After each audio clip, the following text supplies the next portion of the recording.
मु पांगाल आसिली आ मोर स्वास्थ्य मुझे 9 मास चलुची माँ गृह को जावाई आसिलु आ रास्ता भी ठीक ना नदी सब रास्ता को भसई कि नहीं आठ गोटे गंडी पका से गंडी उपर चढ़ी की जाऊँ मेडिकल भय लगला सर। पीडब्ल्यूडी तरफ नूतन ब्रिज काम चली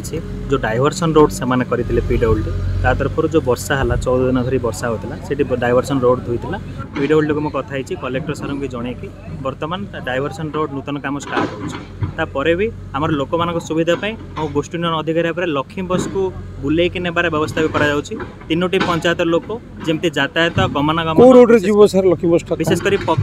पकारी पंचायत देकी आम तिलोरी बुडागुड़ा गुमिकिया 3टा जो पटाप अच्छी से रूट जीव समस्त लोक जमी दारिंगबाड़ी को एवं तांकर आसबाब पत्र होगला मेडिकल होगला सुरुखुरे जमी जीवे से व्यवस्था आम कर आंदोलन तो निश्चित भाव में फाइनाल करा जायछि जेहेतु आंचलिक कमिटी तरफ बुधवार दिन 17 तारिख तो डेडलाइन दिया जायछि कमिटी तरफ मंगलवार सुधा जदि यार आशु समाधान न हुए बुधवार निश्चित भाव में यार कार्यकारिता न हुए तेज सरपंच समिति सभ्य मान जो निष्पत्ति नहीं जनसाधारण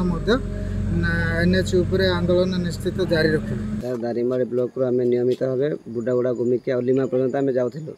आ जेबेटू गुमाडी संकट धुई जाए दिन प्राय 15 दिन है आम यू यात्री मान जगी यू आम आसला आम नौलु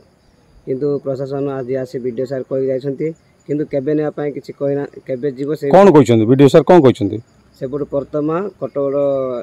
पंचायत को कवर करी सेपटे बुडागुड़ा पहुँचा कहछंती मात्र केबे जीव से कथा किछि कहना खाली आसिक देखिकी कहछंती जे जीव बोली वर्तमान समस्या बहुत माने परिस्थिति जटिल अच्छी सर जेहेतु आमर छोट बेलू यही रास्ता ऊम पाइप छोट ऊम पाइप गुड़ा पड़ता से भी हे तो वर्षा पानी उपरे जाई थाए किंतु पानी कमिला परे आमे से रास्ता दे दारिंगबाड़ी सिमनबाड़ी ए समस्त ब्लॉक कार्यालय तहसिल कार्यालय को जाऊँ किंतु वर्तमान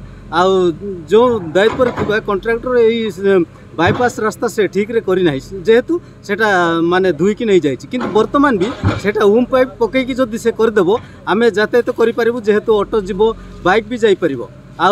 पानी धुईब ना से अति शीघ्र जदि से करदेव भल होता दीर्घ 15 दिन धरी 3टी पंचायत विच्छिन्न भाव रही जदि देखा सिमनबाड़ी ठारू बुडागुड़ा को संजोग कर पूर्त विभाग गुमाड़ी नदी ठारे डाइवर्सन रास्ता धोईजा फल आज को 15 दिन है यही रास्ता यातायात बंद रही गर्भवती महिला कथा कहतु बा रोगी सेवा ब्याहत एवं शिक्षा कथा कहतु बा अत्यावश्यक सामग्री दरदाम वृद्धि पाई लक्ष्मी बस जीवा बंद हो लोक चलिके हो बा ऑटोरे हो जीवा आसवा बंद हो स्थानीय लोक गतकाली आंदोलन पर सजबाज होता बेले प्रशासन तत्पर हो उठी बीडीओ प्रीतिरंजन रथ घटनास्थल में पहुंची कार्य को तदारख कर फेरी जदि देखा से 4 दिन भितर यही मरामती कार्य शेष करने को प्रतिश्रुति देते भी लोक मैंने अड़ी बसी प्रशासन को भरोसा करूना दाबी रहा जदि मंगलवार सुधा यातायात न होले बुधवार ठारू जातीय राजपथ उपरे बसवे। कन्धमाल जिला दारिंगबाड़ी ब्लॉक तिलोरी पंचायत गुमाड़ी नदी अरुण साहू रिपोर्ट धरती लाइव।